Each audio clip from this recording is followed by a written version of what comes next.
Nous appelons Louane Joulet. «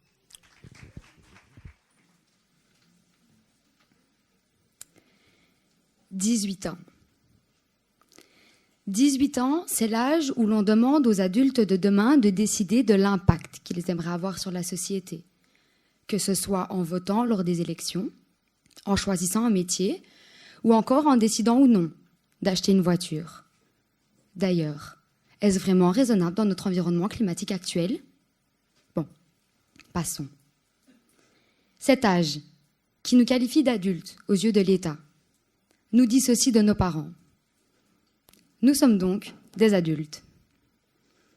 Cependant, la liberté ne s'arrête pas au droit de vote, à l'opportunité de déplacement libre, à l'indépendance financière ou encore à la signature d'un contrat de travail. Avant tout, la liberté se trouve dans l'audace de penser envers et contre toutes les normes et les traditions imposées par la société. Laissez-moi vous parler de l'histoire d'une icône féminine bien connue, Angela Davis. C'est enfermée entre ces quatre murs que cette femme a connu la liberté. C'est complètement paradoxal, non ?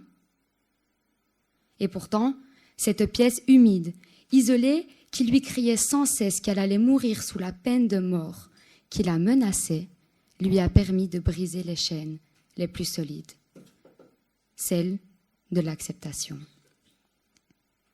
Car oui, les barreaux de cette prison ont supplanté une promesse illusoire. Le passage de l'adolescence à l'âge adulte a plongé Angela Davis dans les textes des Lumières, en passant de Voltaire à Kant pour continuer avec Rousseau, ce qui lui a permis de croire sincèrement en la raison universelle et à la promesse qui s'y réfère, cette promesse. Tous les hommes naissent libres et égaux. Cependant, un événement inattendu remet en question tout son temps passé à déchiffrer la langue de Molière. Et ainsi, toutes les conclusions qu'elle avait tirées de ses lectures furent bouleversées par la réalité. Pour être libre, comme le disaient certains philosophes, il fallait bien plus que quelques lectures. Et ça, Angela Davis le comprendra très rapidement lorsqu'elle se fera licencier, non pas par manque de professionnalisme, remise en question de ses capacités de travail, ou encore pour faute professionnelle, non. Elle se fera licencier de son poste de professeur pour une raison qui ne concerne non pas son rôle, mais sa personne. Suite à cette humiliation inattendue, elle ouvre les yeux sur la société et la violence qui y est liée. Ce n'est pas une violence qui frappe physiquement, mais qui s'impose psychologiquement par les mots, les normes et les traditions. Nous y sommes. La violence symbolique. Cette violence est aussi efficace qu'invisible, qu'on en finit même par croire qu'elle est normale et tout à fait acceptable. C'est en fait l'arme la plus redoutable des différents systèmes d'oppression. L'invisibilité. Malheureusement, le système ne s'est pas arrêté au licenciement. Ce qu'il voulait pour cette jeune femme en colère, c'était le silence total. Un prétexte sorti de nulle part a alors permis aux autorités de placer cette intellectuelle dans un enfer sans nom. Elle a rapidement compris que si elle ne pouvait pas changer les murs de sa cellule, elle pouvait tout de même changer le regard qu'elle leur portait. Elle en a fait sa force et surtout son armure la plus puissante. Je n'accepterai plus les choses que je ne peux changer, je changerai les choses que je ne peux accepter. Elle a donc cessé d'être une victime qui subit pour devenir une femme qui refuse. Mais alors dites-moi pourquoi cette histoire nous concerne-t-elle encore en 2026 ? Angela Davis nous a prouvé, par son engagement total, qu'un diagnostic vital est engagé pour notre société. Le problème, ce ne sont pas les lois gravées dans le marbre, mais les normes sociétales. Car, comme le dirait Audre Lorde, vos silences ne vous protégeront pas. Alors oui, nous avons des lois. Oui, nous avons une certaine égalité sur le papier. Mais nous avons aussi et surtout cette discrimination systémique qui s'est amplifiée et améliorée au fil des années. Celle-ci ne crie plus. Elle murmure. Elle ne nous interdit plus d'entrer. Elle nous fait comprendre que notre place n'est pas la bienvenue.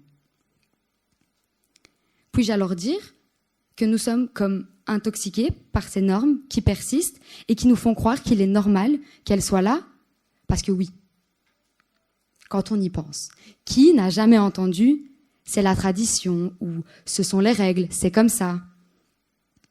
Mais les règles pour qui? Pour vous? Pour nous? Pour eux? Pour qui? Bien trop souvent, on nous demande d'accepter l'inacceptable, simplement parce que c'est comme ça. Mais dans quel intérêt? C'est là qu'Angela Davis a brisé cette habitude. Elle a compris que face à un poison aussi lent, la seule solution est une cure radicale. L'engagement. Si cette discrimination systémique est une intoxication de nos esprits, alors cette cure radicale est notre seule clé pour s'en libérer. S'engager, ce n'est pas seulement manifester dans les rues et crier son mécontentement. C'est d'abord un acte mental sain, mais aussi et surtout un acte mental nécessaire pour tous. Cependant, une question me traverse encore l'esprit. Est-il normal qu'en 2026, pour être écouté, il faille encore avoir subi d'atroces souffrances? Faut-il avoir connu l'enfer d'Auschwitz, comme Simone Veil, ou l'isolement d'une cellule, comme Angela Davis, pour que notre parole ait une valeur? Ne serait-ce même qu'une seconde d'attention? Sommes-nous donc condamnées à devoir devenir des survivantes pour avoir le droit d'être citoyennes? Ce passage de la position de spectateur passif à acteur actif nous démontre que l'inacceptable n'est pas une fatalité, mais un choix collectif. Si nous avons collectivement accepté ces normes, rien ne nous empêche collectivement de les briser, n'est-ce pas?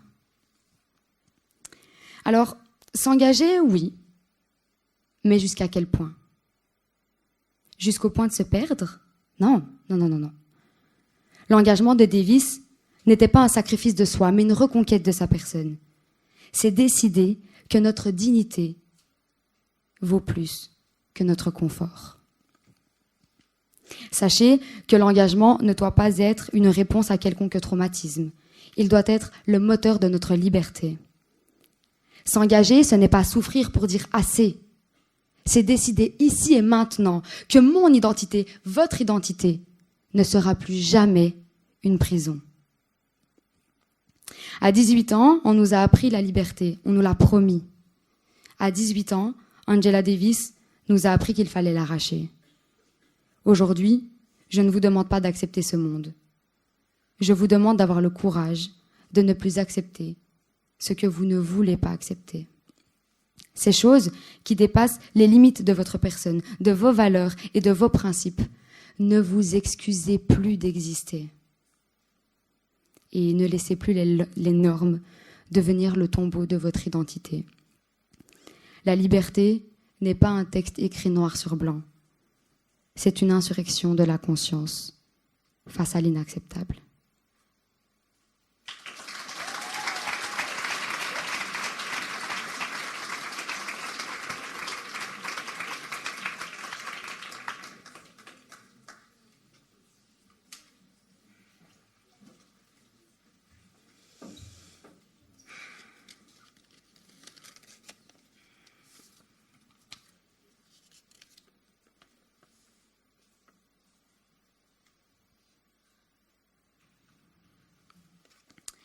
Peu importe que vous ayez du style, une réputation ou de l'argent, si vous n'avez pas bon cœur, vous ne valez rien.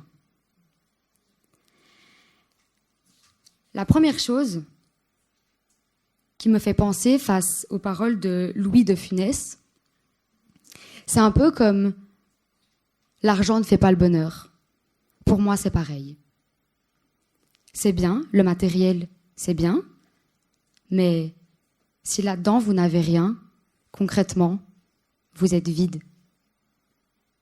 Alors, Peu importe que vous ayez du style, une réputation ou de l'argent, si vous n'avez pas bon cœur, vous ne valez rien.